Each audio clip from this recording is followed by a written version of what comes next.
brought to you by Skill Fantasy. यहाँ है fair play assurance, quick game access और easy transaction, 100% secured और instant one click withdrawals. Download करना तो बनता है।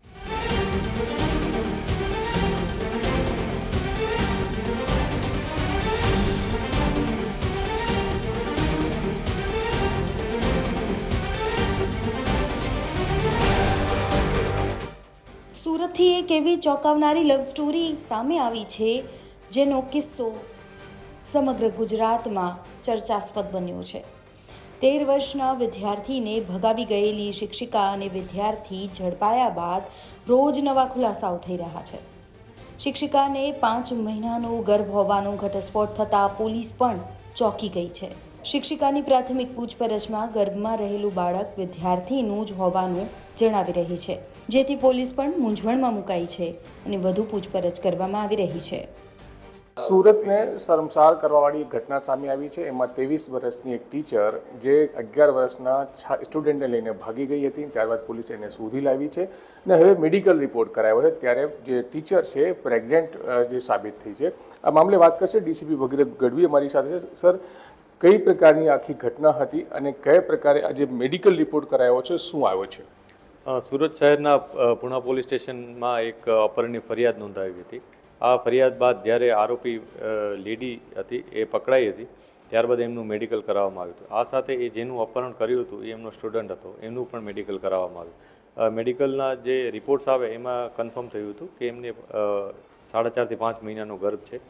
આ બાબતને લઈ અને પોલીસે પોક્સોની સેક્શન સેટ કરી છે, કેમ કે જે વિક્ટિમ છે એ 18 વર્ષથી નાનું બાળક છે અને એના ઉપર સેક્સ્યુઅલ એસોલ્ટ અને એ પ્રકારની જે ઘટનાઓ બની છે હેરેસમેન્ટની, જેને સંબંધિત જે કલમો છે એ એડ કરવામાં આવી છે, જેમાં તમામ કલમો જેન્ડર ન્યુટ્રલ પ્રકારની કલમો છે એ એડ કરી અને આગળની કાર્યવાહી હાથ ધરવામાં આવી છે। તો જે ટીચર પ્રેગ્નેન્ટ છે એ બાળક કોનું છે એ તપાસવા માટે શું કરવામાં આવશે અને ટીચર જે છે શું કહી રહી છે આ બાબતે? અત્યારે જે માહિતી છે એમાં આ બંને વચ્ચે જે પણ સંબંધો હતા એની હકીકત સામે આવી છે। અમે જે ટીચર છે એનું નિવેદન પણ લીધું છે, ઉપરાંત એણે જે વાતો પોલીસની કીધી છે એને અમે ક્રોસ વેરીફાઈ કરી રહ્યા છીએ, કેમ કે એનું જે કહેવાનું છે એ સ્પષ્ટ અમે માની લઈ શકતા નથી, એટલે એના જે અલગ અલગ એંગલથી તપાસ પણ કરી રહ્યા છે। અત્યારે માહિતી એવી છે કે આ બંને વચ્ચે જ સંબંધો હતા અને એના ભાગરૂપે આ ઘટના બની છે એવું એનું કહેવાનું છે। એના માટેના જે અમારે વૈજ્ઞાનિક પુરાવા એ ભેગા કરવાનો એ પણ અમે ભેગા કરી રહ્યા છીએ। ડીએનએ ટેસ્ટ પણ કરવામાં આવશે? વૈજ્ઞાનિક પુરાવામાં ડીએનએ ટેસ્ટ આવી જાય છે, આ ઉપરાંત બીજા મેડિકલ એવિડન્સીસ પણ એમાં સામેલ હોય છે।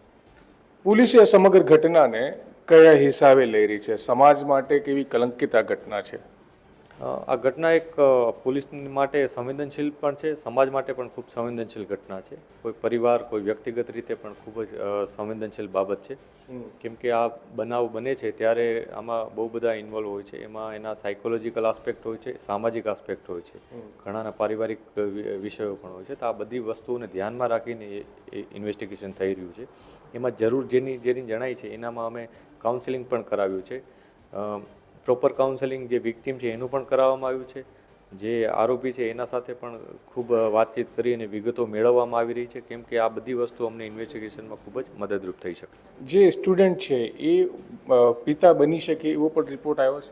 અત્યારે આવા દાવાઓ છે, છતાં અમે તપાસ એટલે કરી રહ્યા છીએ કેમ કે અમે સ્પષ્ટ નથી કહી શકતા। આના માટેનું વૈજ્ઞાનિક પુરાવા જે મળશે એના આધારે કંઈ આગળ કહી શકાશે।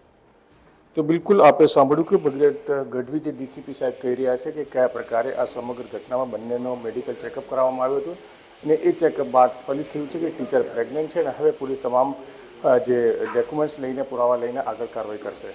સંજયસિંહ રાઠોડ, ગુજરાત, સુરત।